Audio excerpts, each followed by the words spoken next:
Há pouco mais de 20 anos, a Ielorixá Gildásia dos Santos e Santos, conhecida como Mãe Gilda de Ogum, faleceu em decorrência de um ataque motivado por intolerância religiosa. Mas os ataques que atingiram Mãe Gilda ainda fazem parte da realidade dos praticantes de religiões de matrizes africanas.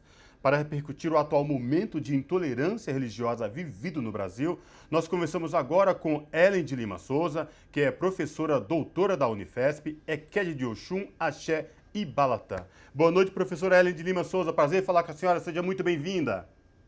Boa noite a todos que nos acompanham. Agradeço a vocês a oportunidade de estar aqui hoje, nesse programa tão querido e tão Maravilha. politizado. Prazer é todo nosso, professora. Professora, na minha introdução para a gente colocar o tema intolerância religiosa no país, eu dei o exemplo da mãe Gilda de Ogum, que faleceu há pouco mais de 20 anos, vítima de intolerância religiosa. Invadiram o terreiro ao qual ela fazia parte, teve um ataque cardíaco e veio a falecer. Mas só que esses ataques são agora, de uns tempos para cá, eles viraram praticamente realidade e quase que diário para pessoas praticantes não só de religiões de matriz africana, mas de uma forma geral contra o muçulmano, contra o negro, contra o espírita, enfim. Professora, que realidade é essa que a gente vive com tanto ódio, com tanto pessoas nos atirando pedra em pessoas que praticam religiões de matrizes africanas e outras denominações de religiões no Brasil? Pois é, você imagina, querido, que a menina Kailane, que sofreu essa pedrada assim extremamente famosa infelizmente, foi no ano de 2015. De lá para cá, já era algo inaceitável, né? Uma criança ser apedrejada na rua por estar vestindo branco, como eu estou hoje, que é uma sexta-feira de Oxalá, para nós que somos praticantes da religião, já era inaceitável. De 2015 para cá, em 2021, houve um aumento de 141% dos casos de denúncia de intolerância religiosa, dos quais 95% são destinados às religiões de matriz africana. Qual é o grande problema no nosso país? É que intolerância religiosa aqui se configura como racismo religioso. Esse país é o último país do globo a abolir a escravidão. Nós temos um carrego colonial, uma herança colonial marcada pela desigualdade, pela transformação das diferenças em desigualdade, pela subalternização do povo preto. E esse crime, que foi a escravidão, ainda não foi reparado e tem seus malefícios aqui nesse país. Isso é importante lembrar, né? Nós não somos só o país do futebol, do carnaval, com 56% da população negra na soma de pretos e pardos. Nós somos o último país do globo a abolir a escravidão. Esse processo é um processo inacabado, o racismo permanece e uma das maiores ondas de ataque e de ódio vem sobre as religiões de matriz africana. Certo. Professora, ainda sobre os episódios, os casos, enfim, reportagens pipocam a todo momento. Eu quero dar destaque para uma recente, que tem o recorte do estado de São Paulo, mas poderia ser em qualquer outro Claro. estado, do portal UOL, que diz o seguinte: denúncias de intolerância religiosa triplicam nos últimos 5 anos no estado de São Paulo. Eu gostaria de saber, na sua visão, professora, além da questão do racismo, muito bem explicado nessa sua primeira explanação, quais os outros elementos que você acredita que contribuam com esse caldo de intolerância que tem de fato aumentado e os números mostram? Bom, nós vivemos uma política de ódio, de retrocesso, né? Eu chamo de golpe mesmo, né? O que acontece politicamente. Nós temos uma representação no governo que é inadmissível, que é uma representação criminosa, que incentiva o ódio, né? Que naturaliza uma espécie de impunidade nesse país, e isso tem refletido sistematicamente. As pessoas estão simplesmente hoje mais confortáveis em atacar, mais confortáveis em serem racistas, em serem machistas, em serem homofóbicas, de uma forma geral, em serem intolerantes. Elas se acham nesse direito, elas se sentem autorizadas. Porque quando você tem um representante do Estado brasileiro tomando posturas como a que toma, passando por cima de STF, né? Ofendendo a população negra, ofendendo as mulheres, né? Banalizando a vida das crianças. Você tem uma população que se sente autorizada a fazer esse tipo de coisa, né? É óbvio, assim, acho que a gente depende de pesquisas, inclusive, mais aprofundadas, mas não tem como não se posicionar politicamente, enfrentando esse debate, lembrando que esses discursos de ódio estão incitando a população a fazer esse tipo de coisa, né? Então, você tem ataques hoje contra crianças, contra idosos, contra mulheres, dentro das religiões de matriz africana. Você tem uma bancada que, em um país laico, que se intitula bancada evangélica, né? Você tem um projeto de primeira-dama vivendo a glossolalia a partir de uma perspectiva da sua experiência religiosa, uma ministra das mulheres gritando em nome de uma perspectiva cristã que é intolerante às religiões de matriz africana, que sistematicamente ataca as religiões de matriz africana, e aí você tem esse tipo de conjuntura, as pessoas têm se sentido autorizadas a fazer esse tipo de coisa.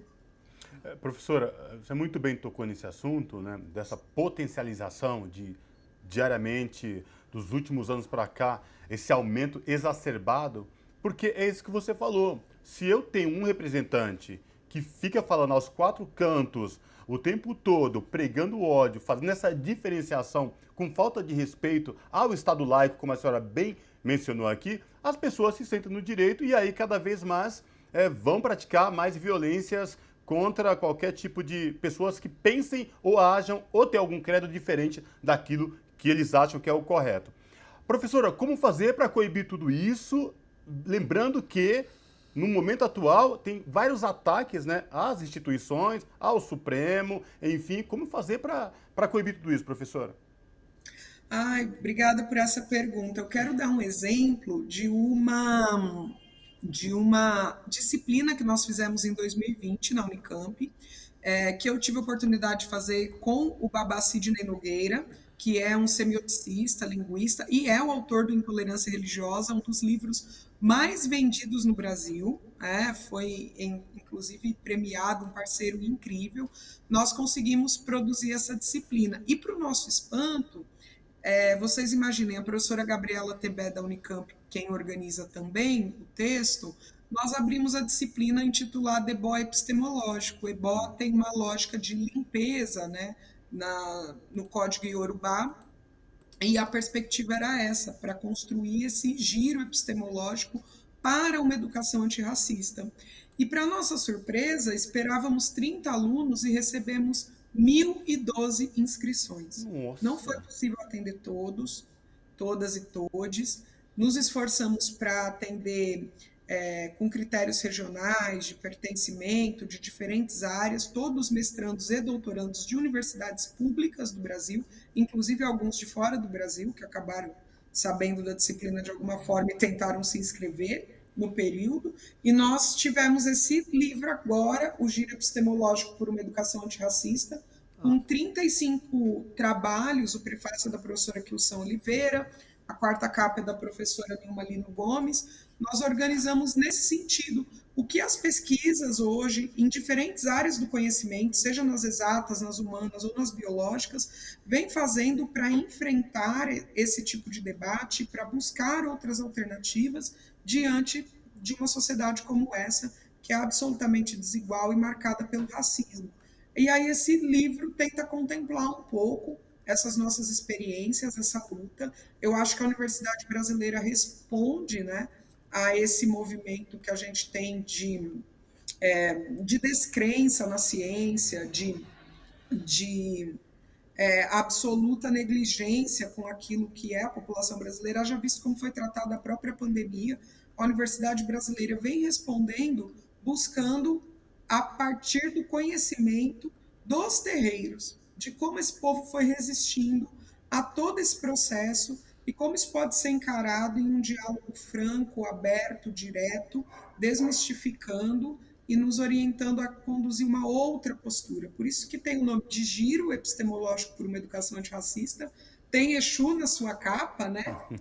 E que é, inclusive, o mais injustiçado dos orixás no panteão, né? Inclusive erroneamente demonizado, e a gente tem buscado construir coisas nessa direção, coletivamente, nacionalmente, e me parece que as pessoas têm feito esse giro cada vez mais com o Exu, né? Já visto aí a Grande Rio, campeã do carnaval, com um enredo lindíssimo, né? Que vai mostrar todas essas faces como uma possibilidade.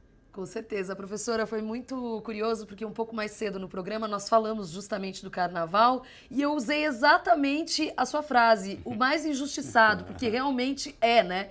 E que bom que está tendo essa oportunidade de ser desmistificado em cadeia nacional, já que os desfiles, felizmente, foram, como é que fala? Transmitidos, né? Na TV aberta. Então, é muito fundamental. Ainda nessa linha de formas da gente diminuir, dirimir, combater, quem sabe acabar com a intolerância religiosa, queria saber a sua avaliação sobre iniciativas como a CPI da intolerância religiosa na Assembleia Legislativa do Estado do Rio de Janeiro, que teve agora, em abril, o seu relatório aprovado e fala de 35 recomendações, especialmente, claro, até porque a gente está falando de uma CPI, para órgãos públicos. E algumas delas, ou a grande maioria, vai muito na linha da necessidade de investigação e de mecanismos de punição. Gostaria também de saber desse outro lado, né? O quanto, de certa forma, a impunidade também contribui para que os casos continuem acontecendo. Olha, quem tem um trabalho incrível em relação ao combate à impunidade é o Dr. Ed Silva Júnior no IDAFRO, né? Que é o Instituto de Defesa das Religiões de Matriz Africana e Afro-Brasileira. Ele é interessante compreender que essa luta para realmente punir as pessoas que que praticam o racismo religioso e cometem intolerância, ela é longa e árdua. Imaginem que os últimos anos tem pessoas perdendo guarda dos seus filhos e filhas porque praticam religiões de matriz africana, simplesmente assim, né?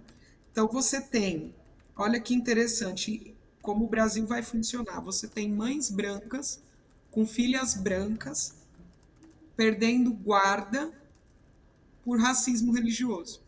Sim. Porque nem todos os praticantes das religiões de matriz africana são negros e negras. Para vocês terem uma ideia da esquizofrenia do racismo no Brasil.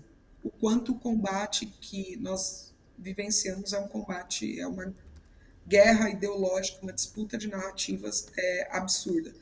Então, a punição, ela é fundamental, porque quem aciona, na verdade, possibilidades de punir os praticantes de religiões de matriz africana simplesmente por praticarem a sua religião são os neopentecostais em especial, não todos os evangélicos, mas naturalmente os neopentecostais. E por que meio eles vão fazer isso? Pelos conselhos tutelares, retirando guardas que não deveriam ser retiradas, pelas escolas, por diferentes aparelhos do Estado brasileiro, eles punem os praticantes de religiões de matriz africana e afro-brasileira, né? A partir da sua conduta, da sua perspectiva.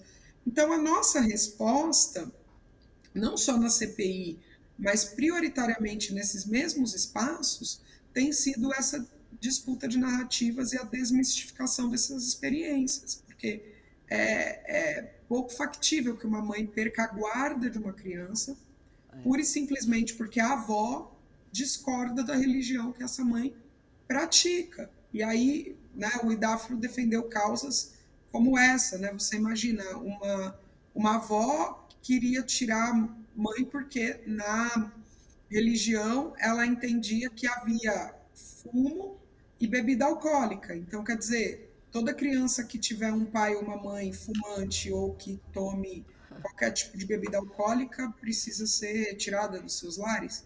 Ou isso se aplica só às religiões de matriz africana? Ou vinho não tem na missa, né? Por que que isso continua acontecendo com esse grupo, né? Isso vem por essa perspectiva do racismo.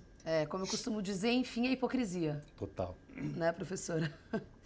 Bom, e com isso quero agradecer demais, infelizmente nosso tempo esgotou, professora Ellen de Lima Souza, professora doutora da Unifesp, e Eked de Oxum, Axé e Balatã.